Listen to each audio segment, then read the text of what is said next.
This is the Everything Financial radio program. I'm your host, Dennis Tubbergen. We are here every week at this time. I sure am glad you decided to tune in today. If you're a new listener, welcome. This is where we talk about macroeconomic issues and what it might mean for your money. What that means is we talk about what's going on in the economy and how it might affect your nest egg. On today's program, we are going to be interviewing Mr. Peter Schiff. Peter Schiff is the host of the Peter Schiff radio show. I believe the Peter Schiff radio show is now on 60-plus stations all around the country. You may have heard it. Peter is also a frequent commentator on Fox News and is a prolific author. We'll be talking to him about his latest book. I'll be getting Peter's take on what Federal Reserve policy might mean for your nest egg. We'll get his forecast for stocks and housing, the economy. He'll be joining me momentarily. Also on today's program, in response to Professor Lawrence Kotlikoff being on the program here a few weeks ago, where he talked about how to potentially maximize your Social Security benefits. On today's program, I will be talking in more detail, the last two segments of today's program, about how to potentially maximize your Social Security. You know, from my experience, this is an area where people really need to know more. So in the last two segments of today's program, I'll be talking about Social Security collection options for folks that are single and never married, single because they're divorced. I'll also be talking about Social Security collection options for those who are married. And there's a lot of different ways to collect Social Security, and understanding all the different options that are available to you and unique to your personal financial situation can potentially make a big difference in the amount of money that you actually collect from Social Security during your lifetime. We're also going to be offering a free Social Security maximization report today. First time we've offered it on the program. All you have to do is go to the website, bestsocialsecurityoptions.com. Let us know where to mail your free report, and we'll be glad to get it out to you. Again, the website, bestsocialsecurityoptions.com. Also, want to quick remind you that we do have a few openings left for our upcoming new retirement rules class. That will begin on September the 12th and continue for 3 consecutive Thursday evenings. We're holding that at the Western Michigan University campus out on the East Beltline in Grand Rapids.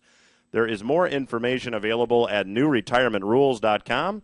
You can also register there while capacity remains.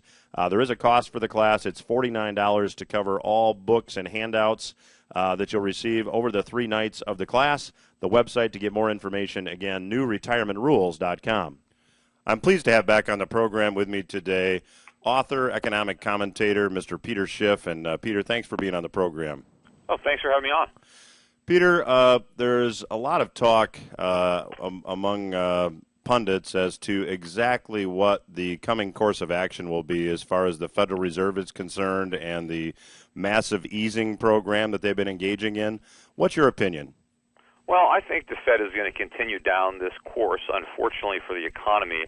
I think the easing, the quantitative easing, the cheap money has been a big negative, inhibiting a real economic recovery from taking place. So instead, we kind of have a phony recovery that doesn't create real economic growth, doesn't create real high-paying jobs. It just creates a lot of debt, a lot of consumption, a lot of government, and it's setting the stage for a much worse financial crisis, economic crisis, than the one that all the cheap money is supposed to be curing, which was the '08 crisis, which, of course, was the consequence of the exact same type of monetary policy that we have now.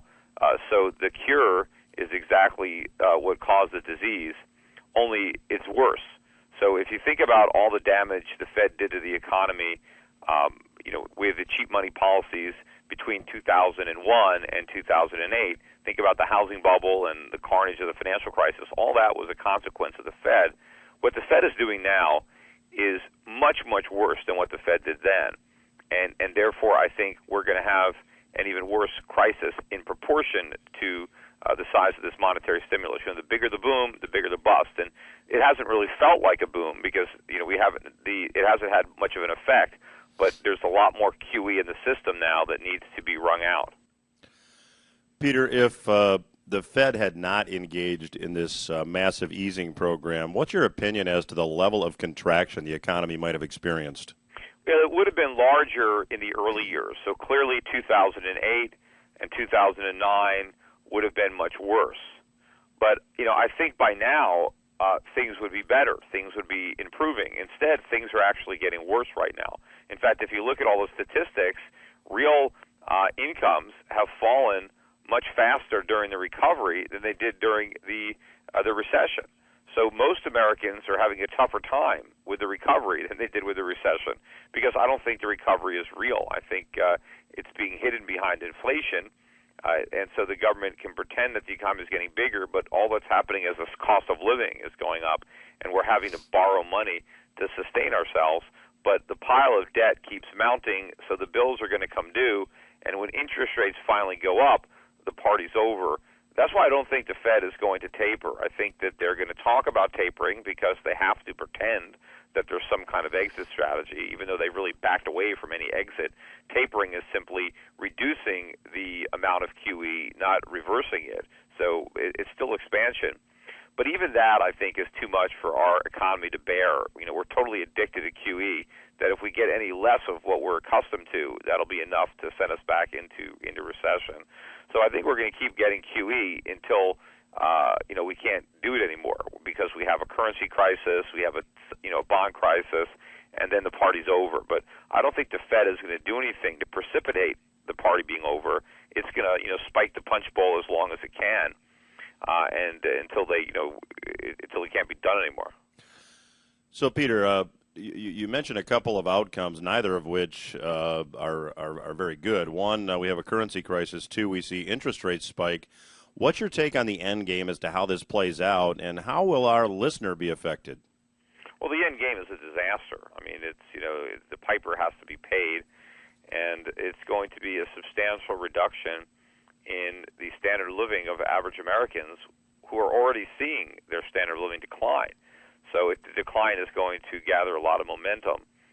And, whether or not we ever get out of this hole depends on if we learn our lesson and decide to dramatically change our policies, particularly our government policies, which means we have to have massive cuts in government spending. We have to eliminate a good chunk of the government.